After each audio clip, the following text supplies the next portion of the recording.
Well, good morning, everyone. Welcome. What a great day in Escambia County, Florida. We're opening a brand new bridge facility. We're completing some badly needed infrastructure upgrades in Bellevue in District 1. And I want to thank everyone who was a part of this project. Panhandle Grading and Paving, McInnes Construction, the Escambia County Facilities Engineering Department, the Road Department, West Marino, everyone. I want to thank everyone involved in this project, all the workers who helped complete it. I was on this site 3 weeks ago. We had probably a 200-foot crane. I mean, it was massive, dropping precast pieces of concrete into place in a giant ditch. And I thought to myself, wait a minute, school starts here in about 3 weeks. And I was told it would be open before the start of school. I got to be honest, I didn't have a lot of confidence, but here we are today before school opens, and this bridge is going to open today. So everyone who made that happen, you have my thanks and my appreciation and that of the citizens.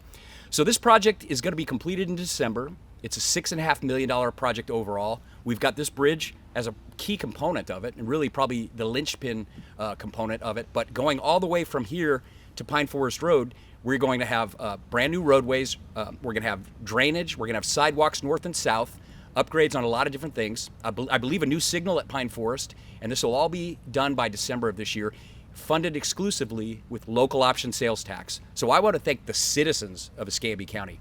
Year after year, every time we have to put that referendum out, a lot of people worry because that money is very important. This is an example of that money being put to work for the people. It's your money. Here's your infrastructure. And I will tell you, this is what we're doing today, but we're doing projects like this all around the county.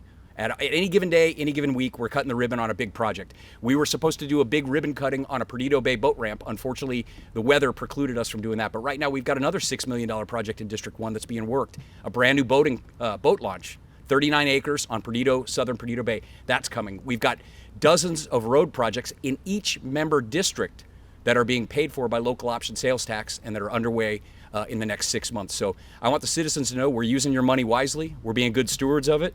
And we're spending it on where it needs to be spent. Infrastructure to make traffic flow better, to make drainage work better, and to make students safer as they walk to school. So everyone associated with this project has my sincerest appreciation.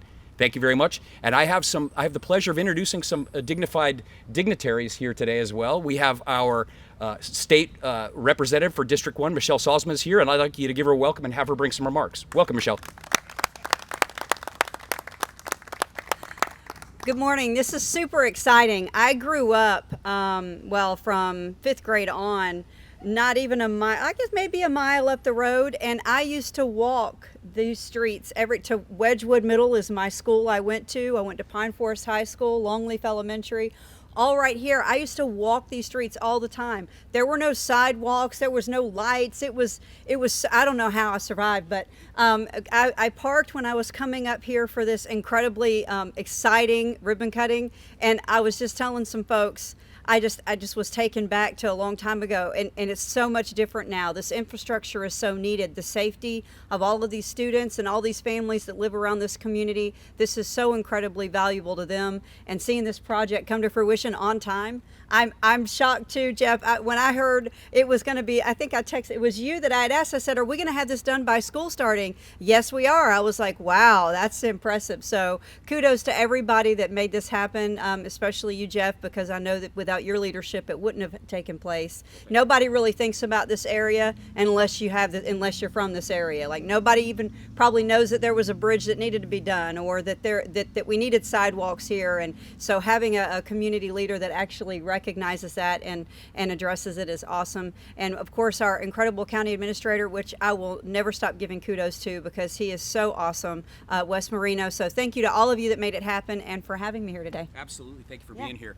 And yes, and you alluded to the fact there is one man in this county that has a lot of power and he gets a lot of stuff done. And we don't get anything done as commissioners without strong leadership at 221 Palafox Place. And right now, we're blessed to have a gentleman who's worked for this county for over 35 years, understands this county, and he's been the driving force over the last 2 years of everything that happens. And I want to give him an opportunity to thank staff and bring remarks. Please give it up for Wes Marino. Thank you, Commissioner. It's good to be here today. What a great project. An expedited timeline, Panhandle Grading and Paving, McInnes, engineering staff, everybody that had a hand in it. Just a great effort, a huge effort. to get this road back open prior to school. And I'll be honest with you, Commissioner, I was hoping it'd be open. I wouldn't, you know how construction goes. You never know what you're going to run into. And they ran into some obstacles with utilities. There was a lot of collaboration and coordination with the utility companies. A lot of work going in 7 days a week, working late. The heat has just been oppressive, and just a lot of things that we've had to overcome. But it's such a great job, such a great effort. And you know, you mentioned all the work. The other night at a board meeting, we awarded $23 million in construction contracts.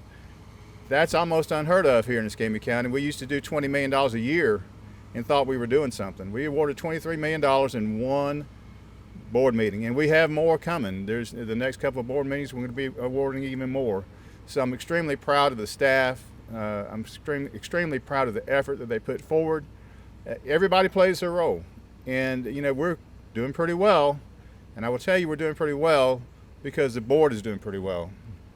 The board sets the temperature, the board sets the pace, and it filters down from there. So I appreciate the board so much.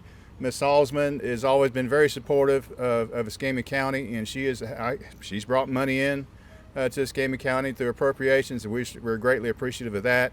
So, Commissioner, let's cut a ribbon. Let's do it. Yeah. Let's do it. But Thank before you. we do, wait, there's more. I would be remiss if I did not thank the specific county personnel who are responsible for managing this project, visioning it. And so we've got Rob McCracken here, and we have Chris Phillips, and I want you to give it up for them. They've worked very hard on this project. Thank you, gentlemen. All right, now let's cut the ribbon, Wes.